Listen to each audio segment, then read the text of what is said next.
The Prime Minister of Bangladesh has been ousted after weeks of deadly protests in the country. For weeks, student-led protesters opposed to a job quota system in the country were calling for his resignation. Here in Saskatoon, Sirajum Munira has organized local protests in support of the movement.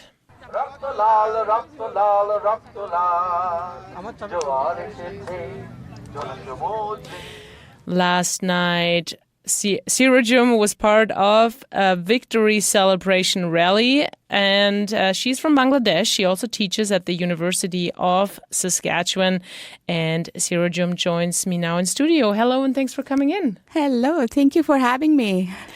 Now, how do you feel when you heard back some of the sound from yesterday? Oh, yeah, it was exciting. And it was one of the special moments in my life because we are waiting to hear that news since a long time because this former prime minister, she was in power since 2009. So it was a historic moment for us. Yeah. So how did you react when you found out that the prime minister, she had resigned and fled the country? What was your first reaction then? To be honest, I cried because I couldn't believe because more than 200, I would say more than 300 unarmed civilians have been killed by her political, members, students wing. Called Satro League. It's a kind of terrorist organization, student organization, and the law enforcing agency. The law enforcing agency, they should protect their own citizens, but they shoot the unarmed students who demanded for justice, for a just society. And can you remind us, for those who aren't aware, just briefly describe why students and the public were protesting in the first place? So the students, it started with a very peaceful movement, peaceful protest, I would say. The majority of the university students, they are young, and the students, they demanded to reform the government job quota system.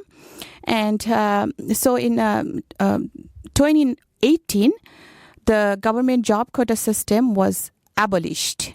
But recently, the court reinstated the quota system, government job quota, and they reinstated, so the 56% was restored for different quotas, and only 46% is merit-based. And Bangladesh has huge unemployment rate. More than 12 million youth, they are unemployed.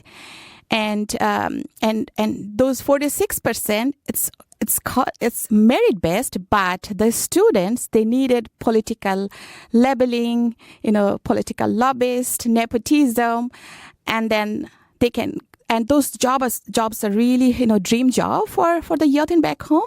So the students, they protested against that reinstatement. And then the government, they didn't they handled it right. Because the government, they didn't have any accountability because they are in power since 2009. So instead of sitting with the students, the former prime minister, she labeled the students as a traitor, as a collaborator. It's called Rajakar. It's an offensive term in Bangladesh. So this term is used for the collaborator who helped the Pakistani armies in 1971. We got a liberation in 1971 from Pakistan. So the students, they became angry. And then they protested, but again, the government, they started shutting down the whole entire, the internet and telecommunications, and then the curfew was imposed. And by that time, more than 200 unarmed students were killed by the law enforcing agency. And the iconic hero, I would say, his name is Abu Said, who literally said, I'm offering my chest, shoot me. And then the police shot him within 15 meters distance. And he was totally unarmed. So he became the icon of the young generations. And despite of the force, the government deployed army, imposed curfew, and shutting down internet telecommunication systems. But that didn't work. That became out of control of the country. And then it became a protest against the government, right? Exactly. And then the students demanded, they had 9 demands, and because the government, they didn't respond, even not a single minister resigned. So the students, they said, now only one demand, the resignation of the prime minister, and the civil society, including professors, journalists, the mothers, even the day laborers, everyone joined their movement. And now the prime minister has stepped down, has left the country. I'm wondering, this was a challenging time, or has been. How's your family? I understand you still have family in Bangladesh. Oh, yes. So I'm very vocal about, I'm not only about Bangladesh, other countries around the world, because I'm a teacher. I teach my students about to be side on the justice, and so I cannot remain silent. So my mom, she was afraid of their safety and my safety as well. They were saying, please don't talk to in front of public. You will be in trouble and we will be targeted. You might. I mean, my mom, she said, she's in her 60s, and she said, I might be picked up. So stop doing that. And I said, Mom, I cannot do that. And then my mom said, okay, do whatever you like. People responded. And it's not only, the all credit goes to the students. It's completely student-led movement.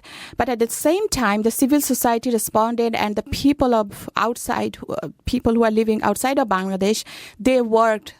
They tried their best to support the movement, and we are so proud of our country. We are so proud of our students, and it's a strong message to the international community and the other countries who are facing repression that students, they are the source of power. They're the source of energy. Yeah. What are your hopes for the future of Bangladesh now? That's a good question. We are hopeful, we are happy, but at the same time we are cautiously optimistic, because the students, they are now